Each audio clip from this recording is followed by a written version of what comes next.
I wasn't supposed to see the photo. If May had heard the door open half a second earlier, or if I'd knocked instead of walking straight in the way I always did, she would have swept it into a drawer, and I would have spent the rest of my life never knowing what she'd been hiding. But she didn't hear me, and I did walk in. And what I saw sitting on her desk rearranged everything I thought I understood about the last 9 years of my life. My name is Derek Ashford. I'm 33. I run a small graphic design studio out of a converted loft above a bakery that always smells like cinnamon by 10 in the morning, and I had known May Bennett since we were 24 years old and broke enough to split a single burrito between us on a Tuesday, because payday was still 4 days away. That was the kind of friendship we had. The kind that survives bad apartments, bad jobs, and every questionable decision either of us ever made about who to date. We met at a coffee shop near campus. Actually, before either of us had graduated into the kind of adults who could afford real coffee instead of the bottomless drip that place sold for $1. May had taken the last open seat at my table without asking, opened her laptop, and informed me flatly that she needed quiet to study for a torts exam, and I looked like someone who wouldn't talk much. I told her that was either the nicest or meanest thing anyone had said to me that week. She said it could be both. I decided right then that I liked her more than I probably should have, though it would take me the better part of a decade to admit that thought out loud, even to myself. May became a corporate attorney, junior partner track at a firm called Ferris & Cole, one of those places with a lobby so polished it made you feel underdressed just for breathing in it. She worked brutal hours, ate lunch at her desk more often than not, and had somehow, over 9 years, become the person I called first whenever anything good or terrible happened to me. Not my brother, not my roommate, May. People used to ask us if we were together. We always laughed it off. We're basically siblings, May would say, and I'd nod along like that sentence had never once made something in my chest go quiet and strange. I told myself that reaction was normal. I told myself a lot of things were normal that, looking back, very clearly were not. That Thursday started like any other Thursday. I had a mock-up to drop off, some branding files for a nonprofit gala her firm was sponsoring, and instead of emailing them like a reasonable adult, I decided to walk them over myself because her office was 12 minutes from mine, and I liked any excuse to see her in the middle of a long week. That was the story I told myself. I liked seeing her. Nothing more complicated than that. I had been telling myself some version of that sentence for years. The receptionist at Ferris & Cole knew me by now. Her name was Priya, and she had a talent for reading a room before she'd even looked up from her monitor. "She's in a mood today," Priya warned me. "Tread carefully." I always tread carefully. You once brought her a cactus shaped like a middle finger. That is not careful. That was a gift of love, Priya. Context matters. She waved me toward the elevator without further comment, which was as close to permission as I was going to get. May's office was on the 14th floor, corner unit, glass walls, a view of the river she claimed she never had time to actually look at. I took the stairs, because the elevator in that building moved like it was personally grieving something. And by the time I reached her floor, I had the flash drive in one hand and absolutely no idea that the next 10 minutes were about to end the version of my life I had gotten very comfortable inside. Her office door was cracked open. That was normal. May never fully closed it unless she was on a call with someone she didn't trust, which in a law firm was most people most of the time. I raised my hand to knock out of habit, then didn't, because through the gap in the door I could already see her at her desk, head down, shoulders drawn in tight in a way that made my stomach drop before my brain even caught up with what I was looking at. I pushed the door open the rest of the way. "Hey, I stopped talking." May was crying. Not the composed, professional kind of crying people do in offices when they've trained themselves to keep it contained.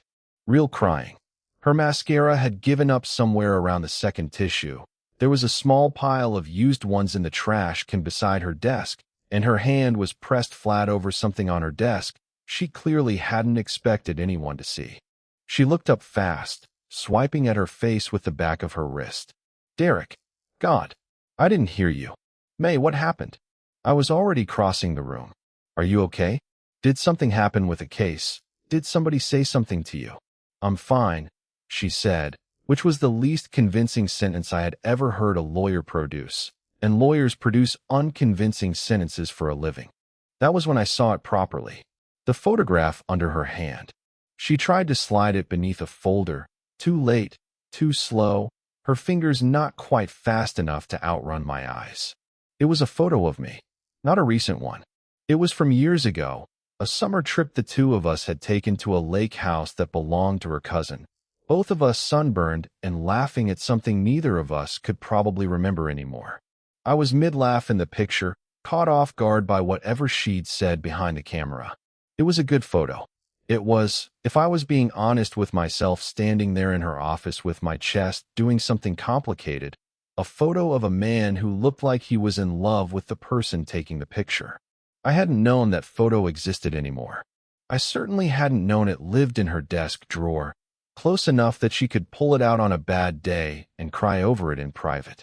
May, I said carefully, why do you have a picture of me on your desk? She didn't answer right away. That silence told me more than any sentence could have. May Bennett, who cross-examined hostile witnesses for a living, who had never once in 9 years been at a loss for words in my presence, sat there with her mouth slightly open and nothing coming out of it. It's not what it looks like, she finally said, which is a sentence people only say when it is, in fact, exactly what it looks like. I pulled the folder aside gently and looked at the photo again, then at her. Her eyes were red-rimmed, her jaw tight, and there was something underneath the embarrassment that looked a lot like fear. Not fear of me, fear of what came next. Talk to me, I said. Please. She let out a breath that shook on the way out. I had a bad morning. You were crying over a picture of me, May. That's not a bad morning. That's something else entirely. She looked away, out toward the river she never had time to look at, and for a long moment neither of us said anything. The office hummed with the sound of the building's air conditioning, and somewhere down the hall a phone rang twice and stopped. I sat down in the chair across from her desk, the one clients usually sat in when they were about to receive bad news, and waited. You remember Marcus Delaney, she said eventually. I did. Marcus was a partner's son, a junior associate at the firm who had been circling May for the better part of a year with the kind of persistence that looked charming to everyone except the woman it was aimed at. He drove a car that cost more than my studio's annual rent and had a habit of speaking about May like she was a project he intended to complete on schedule. What did he do? He proposed. The word landed strangely in the room, too large for the space it occupied. He what? This morning, in the break room, in front of half the associates, down on one knee with a ring he clearly bought without knowing my ring size, because it doesn't fit, because he doesn't actually know anything real about me. Her voice had gone flat, the particular flatness of someone reciting something they'd already cried through once already that day. He said it was time. He said our families would be thrilled. He said, she stopped, pressed her fingers to her eyes. He said I'd been signaling I was ready for something serious, which I have absolutely never done, not once, and everyone was standing there watching, and I didn't know what to say, so I said I needed time, and he smiled like that was a yes with extra steps attached to it. May. I came back to my office, and she gestured helplessly at the tissues, the photo, the whole wreckage of her morning laid out on the desk between us. I didn't even decide to pull that picture out. My hands just did it, like they knew exactly what I needed to look at before I could talk myself out of needing it. I didn't say anything for a moment because I was busy rearranging 9 years of memory into a shape that suddenly made a different kind of sense. The way she always went quiet when I mentioned a date going well. The way she remembered small things about me that I'd forgotten I'd even said out loud. The way every serious relationship I'd tried to build over the past decade had quietly fallen apart. And how, every single time, the person I called first wasn't the one I'd just broken up with. It was always May. It had always, somehow, been May. Why my picture? I said quietly. Out of everyone. Out of everything you could have kept on your desk. Why that one? May looked at me like the question had cost her something to hear. Because it's the only photo I own of someone who has never once made me feel like a decision I needed to justify to somebody else. The room went very still. Marcus asks me to marry him, and I feel like I'm being handed a verdict. She continued, her voice thinner now, more honest than I had heard it sound in years. You've never once made me feel like that.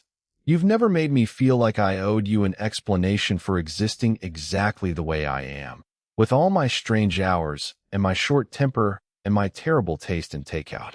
She laughed, short and humorless. And apparently the way I cope with a man proposing to me for reasons that have nothing to do with love is to sit here and cry over a photo of my best friend from a summer 6 years ago, like some kind of teenager. May. Don't, she said quickly. Don't say my name like that. I know exactly how it sounds. I've known how it sounds for a long time, and I've been very disciplined about not letting it sound like anything at all, to anyone, including myself. How long? I asked, because some part of me already needed the answer, even though I could feel the ground shifting under the question as I asked it. She was quiet for a long moment. Then, very softly, since the lake house. The photo. The exact photo sitting between us on her desk. You were laughing at something I said, she went on. I don't even remember what it was anymore. But I remember taking that picture and thinking, I am in so much trouble, and then spending the next 6 years being extremely, professionally competent at pretending I wasn't in any trouble at all. I sat there absorbing that the way you absorb news that reorganizes your whole timeline without asking your permission first.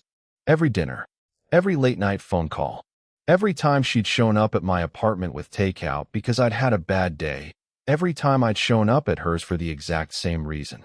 9 years of a friendship that I had called the most important relationship in my life, without ever once asking myself why it felt more important than every romantic one I'd tried and failed to build around it.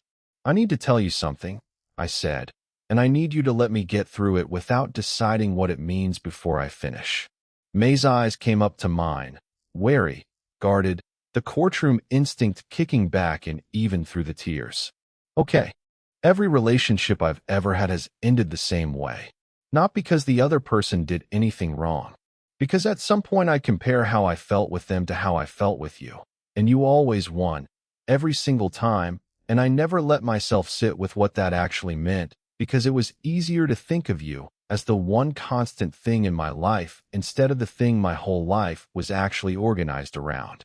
I exhaled, and it felt like something I'd been holding for years finally leaving my body all at once. I think I've been in love with you for a long time, May. I think I just never let myself finish that sentence because you were already so thoroughly mine as a friend that I was terrified of losing that if I ever asked for more. She stared at me. The tears that had mostly stopped started again, but they looked different now, less like grief and more like something breaking open in a good way, the way ice breaks open in early spring when it's finally warm enough to let it. You cannot say that to me an hour after a man proposed to me in a break room, she said, half laughing, half crying. That is not fair to my nervous system, Derek. That's not fair at all. I'm not saying it because of Marcus. I'm saying it because I watched you cry over a 6-year-old photo of me, and I finally understood why every version of my life that didn't have you in it felt incomplete, no matter how good it looked on paper. The door of her office was still open. Anyone walking past could have seen us. Neither of us cared even a little. I need you to be very sure, May said, her voice unsteady, because if this is a reaction to today, if this is you feeling protective because some overconfident man in an expensive suit tried to claim me like real estate at 9 in the morning, I need you to walk it back right now before either of us says something we can't take back later. I've had 9 years to be sure, I said. Today just made me stop lying about it to both of us. She looked at me for a long moment, searching my face for whatever a lawyer looks for when she's deciding whether to trust a piece of evidence completely. Whatever she found there seemed to satisfy her, because her shoulders came down from around her ears for what looked like the first time all day. This is going to complicate everything, she said quietly. Probably. I have a partner track evaluation in 6 weeks, Derek. I cannot walk into that building holding hands with my best friend the same week I turned down the managing partner's son. I'm not asking you to hold my hand in the lobby tomorrow morning. I'm asking you to stop pretending you don't feel what you clearly feel. That got the smallest laugh out of her, wet and surprised. You're very calm for a man who just found out his best friend has been quietly in love with him since a barbecue in the mountains 6 summers ago. I'm not calm. I'm just very good at hiding it. I learned from the best person I know. She reached across the desk then and took my hand, tentative at first, like she expected me to pull away, and when I didn't, she held on properly. Her fingers were cold. Mine probably weren't much better. I need to deal with Marcus first, she said. Properly. Not just avoid him and hope this resolves itself on its own. I know. And I need you to understand that if this doesn't work, we don't just go back to what we were before today. Something like this doesn't rewind, Derek. It just doesn't. I know that too. I squeezed her hand. I'm not offering you a maybe, May. I've had 9 years of maybe. I'm completely done with maybe. She let out a long breath, the kind that seemed to release something that had been sitting in her chest for years. And for the first time since I'd walked through that door, she smiled like she actually meant it. I wish I could tell you the story ended cleanly right there. Two people finally saying the true thing out loud while the city hummed 12 floors below them. But real life rarely closes a chapter that fast. And Marcus Delaney was not a man who took "I need time" as an answer with any real shelf life. For the next few days, things between May and me existed in a strange, careful in-between space. We weren't hiding exactly, but we weren't announcing anything either. We had dinner twice that week, both times at her apartment instead of a restaurant, both times ending with long conversations on her couch that stretched past midnight. Both of us circling the same question neither of us wanted to say out loud yet. What happens now that we've said the thing? I keep waiting for it to feel strange. May admitted one of those nights, her feet tucked under her on the couch, a glass of wine going warm in her hand. 9 years of very carefully not being this, and now it just feels like the most obvious thing in the world. Maybe that's the point, I said.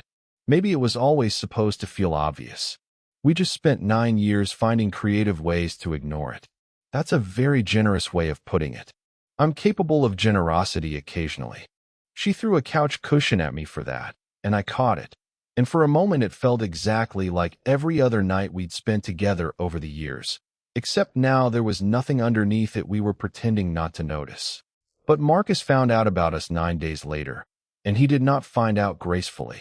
It happened at the firm's annual charity gala, the same nonprofit event I designed the branding materials for, which meant I had a legitimate professional reason to be standing in that ballroom in a rented tuxedo, watching May work the room in a deep green dress that made every other conversation in my head go quiet the moment she walked in.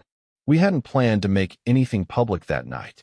We were still figuring out what we even were, some careful, private, new thing neither of us had proper language for yet. But Marcus had a way of forcing things into the open whether they were ready to be seen or not. He found us near the dessert table, standing closer together than two friends typically stand, and something in his face shifted the moment he registered it. May.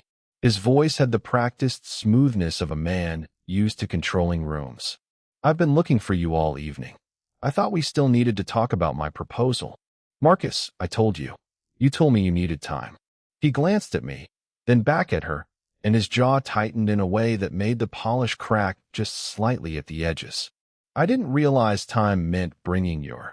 He paused, choosing the next word with visible contempt, friend as your date, to a firm event less than 2 weeks later. I'm not your date to reject, Marcus, May said, her voice dropping into the register I imagined she used in depositions, precise and unhurried and merciless. I never accepted anything. You proposed in a break room in front of half the associates, and I have spent 9 days trying to figure out how to tell you no without destroying either of our careers in the process. That's not the same thing as saying yes with a delay attached to it. You embarrassed me, he said, and there it was, the real motive finally surfacing from underneath everything else. Not heartbreak, humiliation. I didn't embarrass you, May said evenly. You embarrassed yourself by proposing to a woman you don't actually know well enough to guess her ring size correctly. A few people near us had gone quiet, The particular hush of a room realizing it's about to witness something it will discuss for weeks afterward. Marcus's eyes moved to me again, sharper this time, colder. "And you," he said, "the graphic designer. Does the firm know you're sleeping with one of their attorneys?" "We're not sleeping together," I said calmly. "But even if we were, I don't work for the firm, so I'm not sure why that would be any of their business, let alone yours." "It becomes their business," Marcus said, "when the attorney in question is up for partner and starts making decisions with something other than her professional judgment." May's expression didn't change, but I saw her hand tighten slightly around her clutch. "My judgment turned down your proposal on its own merits, Marcus, long before Derek and I were anything more than friends. Don't rewrite the timeline just because the real reason is less flattering to you than a love triangle would be. You'll regret this," he said, low enough now that only the three of us could hear it clearly over the string quartet playing somewhere behind us. "I can make your evaluation very difficult. My father sits on the promotion committee, in case you'd forgotten that small detail." There it was, the threat under the polish, finally spoken out loud where it couldn't be quietly denied later. "Are you actually threatening my career right now?" May said, at a charity gala, in front of witnesses, "because I declined a marriage proposal from a man I've never once dated?"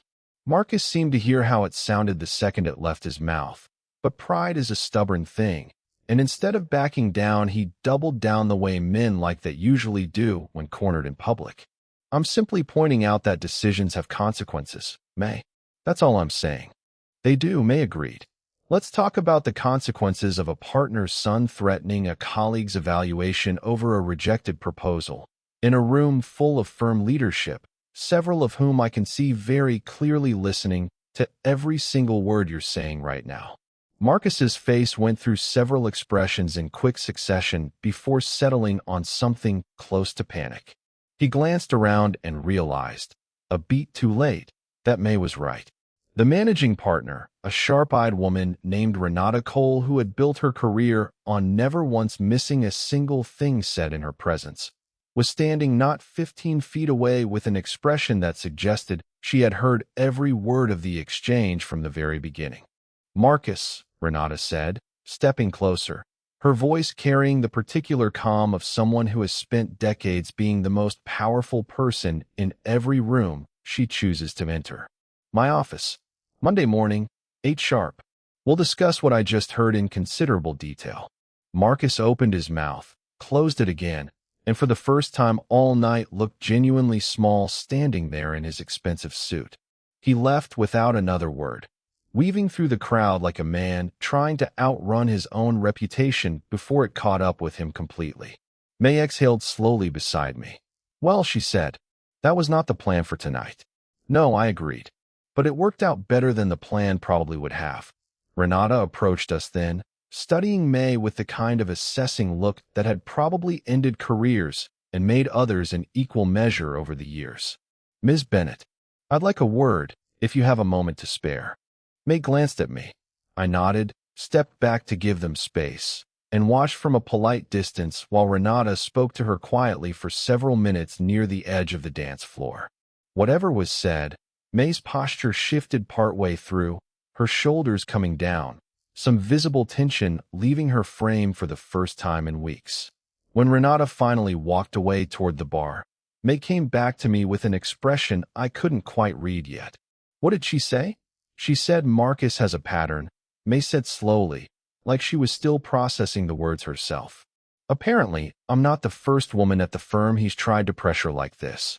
She's been waiting for someone to say something in front of witnesses she couldn't afford to ignore." A small, disbelieving laugh escaped her. "She also said my work has never once given her a single cause for concern, and that any evaluation of my performance going forward will be based on exactly that. My performance. Nothing else. So you're not in trouble." "I'm not in trouble." She looked up at me, something loosening in her face that had probably been tight for longer than just that one night. "Marcus, on the other hand, might be in a significant amount of trouble." "Good," I said, and meant it more than I probably should have admitted out loud in a room full of lawyers. We left the gala early after that, May's heels dangling from one hand by the time we reached the sidewalk, both of us laughing in the particular giddy, exhausted way people laugh after surviving something they hadn't planned on surviving that evening.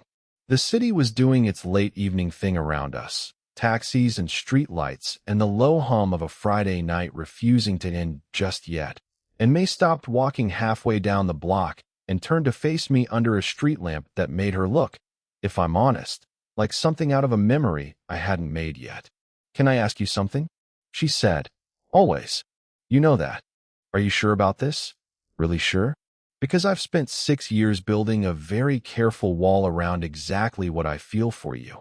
And if I take it down completely, all the way, I don't think I know how to build it back up if this doesn't work out between us." I reached out and tucked a loose strand of hair behind her ear, something I'd done 100 times before as a friend and had never once let myself feel the full weight of until that exact moment on that exact sidewalk. "May, I walked into your office 2 weeks ago to drop off a flash drive," I said. "I left that office a completely different person than the one who walked in. I'm not interested in building a version of my life that doesn't have you at the absolute center of it. I've basically been living that life for 9 years already without ever admitting what it actually was. I'm just finally ready to call it exactly what it is." She looked at me for a long moment, the streetlight catching the last traces of tears that had dried on her face hours earlier, and then she kissed me. Not careful, not testing the water first, just certain, like something that had been circling both of us for years had finally landed exactly where it was always supposed to. When we pulled apart, she rested her forehead against mine, laughing softly into the space between us. "I cannot believe Marcus Delaney is the reason we finally figured this out. Let's not give him too much credit," I said. "He gets an honorable mention in the story. That's the absolute maximum he's earning." Monday morning, Renata Cole's meeting with Marcus resulted in a formal review of his conduct at the firm, and within a month he had quietly transferred to the firm's satellite office 2 states away, a move his father framed publicly as a promising new opportunity and, according to the reliable channels of office gossip, privately as something much closer to damage control. May's partner track evaluation went ahead exactly as scheduled, based, as promised, entirely on her actual performance. She made partner 8 months later, the youngest attorney in the firm's history to do so. But the months in between weren't entirely smooth, and I think it's worth telling that part honestly instead of skipping straight to the ending, because love that survives something usually has to survive more than just one dramatic gala scene. About 3 months into us actually being together, properly together, May's mother called her on a Sunday afternoon while we were making dinner in my apartment, and I watched May's whole demeanor shift the moment she saw the caller ID. "I have to take this," she said, already stepping into the hallway. I could hear pieces of it through the door, not because I was trying to eavesdrop, but because apartment walls in that building were thin and May's voice tended to rise when she was defending herself against family. Her mother, it turned out, had strong opinions about the timeline of things. May had mentioned me during a previous phone call, apparently in passing, and her mother had spent the following weeks constructing an entire narrative around what that meant, most of it unflattering to me specifically. "He's a graphic designer, Mom, not a criminal," I heard May say, exasperation cutting through the wall. "Yes, I know Marcus was more established. I didn't want established, I wanted." She stopped herself. "I wanted someone who actually knows me. That's the whole point." When she came back into the kitchen, her jaw was tight in a way I recognized from the office that first day. "Your mom doesn't like me," I said, not really a question. "My mom doesn't know you," May corrected. "She likes the idea of Marcus. Stable income, respectable family, the kind of son-in-law she can describe at dinner parties without having to explain what a graphic designer actually does for a living. That's fair. I'm not sure I could explain it either, some days." May almost smiled, but the tightness didn't fully leave her face. "She wants to have dinner with us. Both of us. Next Saturday. I think she wants to evaluate you the way Renata evaluates associates." "Should I be worried?" "A little," May admitted. "She's not cruel. She's just very committed to her own version of what my life is supposed to look like. She's had that version planned since I was about 19. The dinner, when it happened, was every bit as uncomfortable as May had promised. Her mother, a precise woman named Carol with May's same sharp eyes and none of her warmth, asked me pointed questions about income stability, about whether I had considered a more conventional career path, about whether 9 years of friendship before anything romantic happened suggested that May and I had simply settled for each other out of convenience rather than genuine choice. With respect, Mrs. Bennet, I said carefully, somewhere around the second course, I think 9 years of friendship is exactly why I know this isn't convenience. I've watched May build an entire career from nothing. I've watched her stay up until 3 in the morning preparing for trials she was terrified of losing. I know what she's like when she's exhausted and what she's like when she's genuinely happy, and I know the difference. Convenience doesn't survive 9 years of actually knowing someone. It usually doesn't survive 9 months. Carol was quiet for a moment, studying me the way her daughters studied hostile witnesses. You're more articulate than I expected, she finally said, which from Carol, May later explained, was practically a wedding blessing. The dinner didn't fix everything overnight. Carol remained skeptical for a while longer, occasionally mentioning Marcus's new position at the satellite office as though it were a cautionary tale about paths not taken. But she came around slowly, the way people who care deeply about control usually do, one small proof at a time, until eventually she stopped bringing up Marcus altogether and started asking me questions about my studio instead, which May informed me was the real sign of acceptance.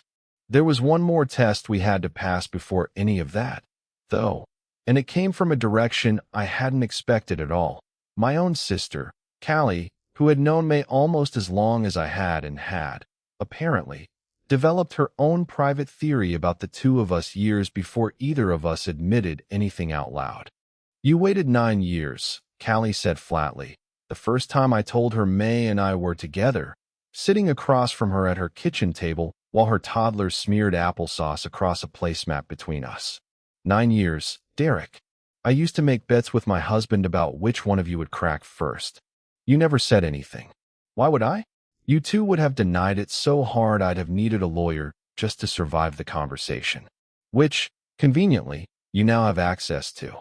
She smirked at her own joke, then softened. I'm happy for you. Genuinely. I just want you to actually treat this like the big deal it is, not like an extension of the friendship where you get to keep all the comfortable parts and none of the risk. That comment stuck with me longer than I expected it to, because Callie was right about something uncomfortable. It would have been easy, dangerously easy, to let the relationship slide into something that looked like commitment but still kept all the old escape hatches intact, the ones built into 9 years of never quite naming what we were to each other. So I made a point of doing the unglamorous, unnecessary things that couples do when they're actually building something instead of just enjoying it. I met her at the courthouse after a brutal deposition and stood in the hallway for 40 minutes just so she wouldn't have to walk out into the parking lot alone. I learned the names of the partners at her firm who mattered and the ones who didn't, so I could actually follow her stories instead of nodding blankly. I told her, out loud, more than once, that this wasn't a maybe. She started doing the same. She came to my studio during his slowest, least impressive stretch of work, when I was doubting whether the business would survive another lean quarter, and she sat on my ratty office couch for 3 hours doing her own work just so I wouldn't be alone with the doubt. You don't have to fix it, she told me one of those nights, not looking up from her laptop. I'm not here to fix it. I'm here so it's not just you carrying it. That sentence did something to me that 9 years of friendship apparently hadn't managed to do on its own. It made the whole thing feel real in a way that outlasted the adrenaline of the gala, the drama of Marcus, the relief of finally saying the true thing out loud. It made it feel like something built to last through ordinary Tuesdays, not just dramatic Thursdays. A year after the gala, I proposed to May the way I thought she actually deserved, which was nothing like the way Marcus had. No break room, no audience, No ring bought without knowing anything real about the person who would be wearing it every day for the rest of her life. I took her back to the same lake house where that photograph had been taken years earlier, the one that had started all of this without either of us realizing it at the time it was taken. I found the exact spot on the dock where she'd been standing when she took the picture, and I asked her to marry me there, with the water doing the thing it always did in late summer, gold and quiet, and completely unbothered by how long it had taken the two of us to arrive at that particular moment. She said yes before I even finished the question, which she later claimed was a lawyer's habit, always agreeing to favorable terms before the opposing side has a chance to change them. I told her that was the least romantic explanation I had ever heard for the happiest moment of my life, and she told me that was exactly the kind of thing I would say, and we stood there on that dock laughing at each other the same way we had laughed in that photograph 6 years earlier, except now there was nothing hidden underneath it, no drawer to slide it into afterward, no explanation either of us needed to give anyone, including ourselves. We got married the following spring in a small ceremony that Renata Cole attended, standing near the back of the small crowd, looking, according to May, unusually pleased with herself for a woman who had simply happened to overhear a conversation at exactly the right moment at a charity gala more than a year earlier.